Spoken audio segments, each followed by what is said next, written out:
ผมไม่รัก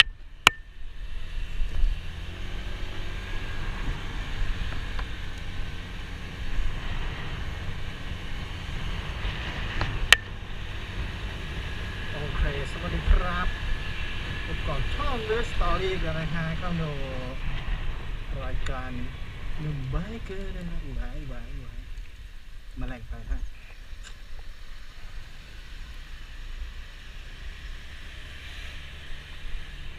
เราไม่ทำโอนะฮะเราจะไปเปลี่ยนน้ำมันเครื่องรถนะฮะ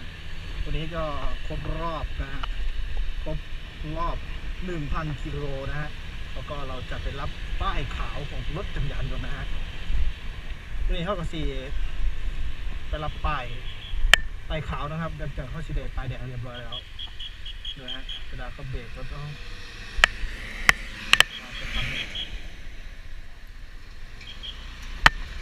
ป้ายมาไปแล้วโอเคแล้วก็เดินทางไปเป็นน้ำมันเครื่องรถนะฮะแล้วก็ไป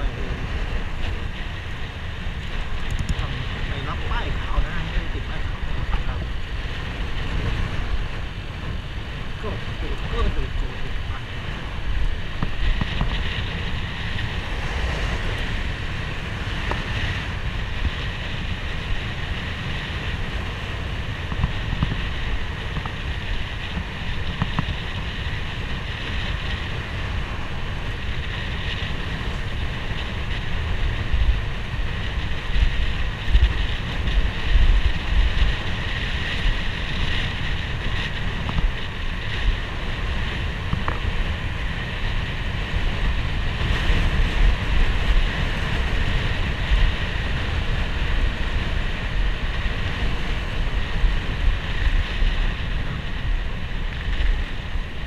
เราก็มาถึง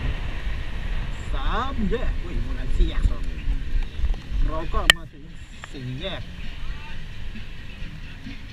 ตรงนี้ก็จะเป็น4 แยกซอยออนไลน์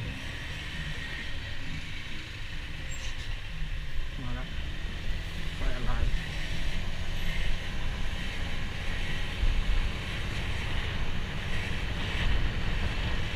เพื่อ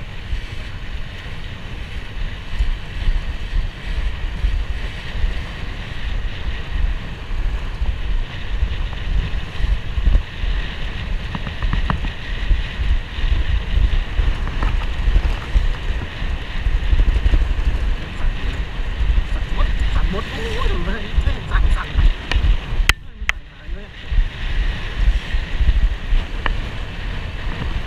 เป็นยัง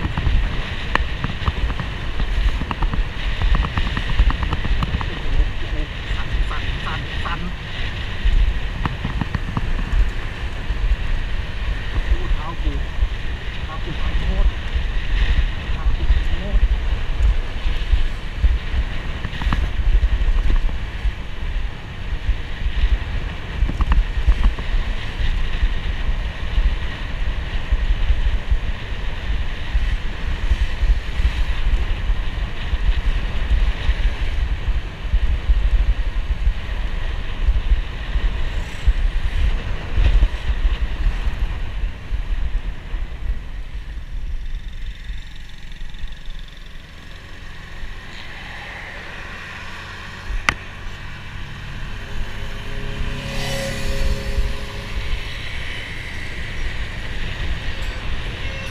โตโยต้าเรื่องนี้ต้องเปิดแรงมากนะเนี่ย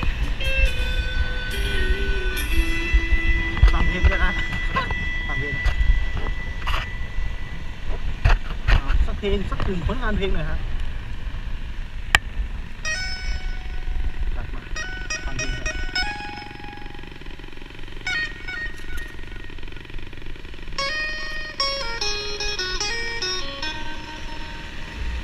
ช็อตอยู่แล้วเนี่ยช็อตอยู่ตุ๊บอย่างเงี้ย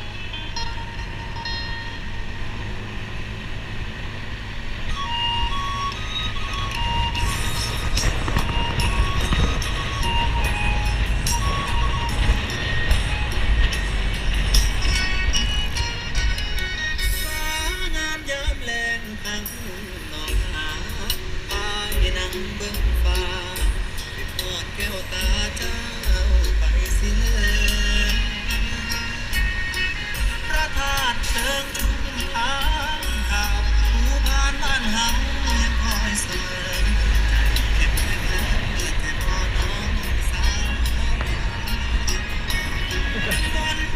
เพลงฮะฟังเพลงฟังเพลงข้างใน ในใจของกายเป็นดวงคนไกลบ่มีขาวคราวน้ำหลากน้องหาทุ่งทาง ทุ่งไรมาเรือดงดำเปล่า ใจผู้สาวที่ไปว่า อายบ่แม่นผาแดงว่ามีเงินแต่งไปอ้อมไปเมาให้คนดื่มเหล้าที่ทอดไปเลยตั้งยุคที่วันนอน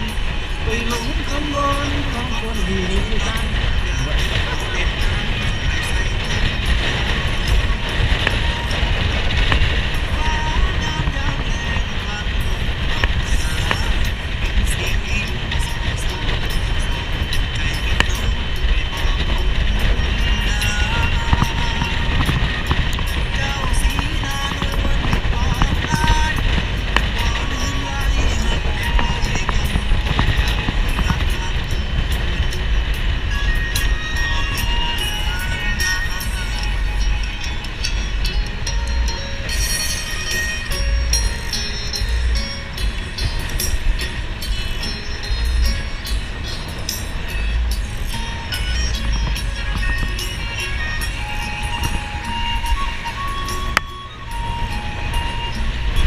จะไปใส่รอด้วยกับความเค็มโอ้ยจะไปไหนเนี่ยโอ้ยจะฟังเพลงไอ้บ่มีอะไรบ่มีมนต์แต่งไปอ้อนไปเว้า ให้คนลืมเรา ที่ทอดความหวังเบิดเชอะ ยันผู้เขียวใจมันไปหลงคำวอนของคน บ๊ายบาย อยากเอาเด็ด จะได้ฟังเพลงแล้ว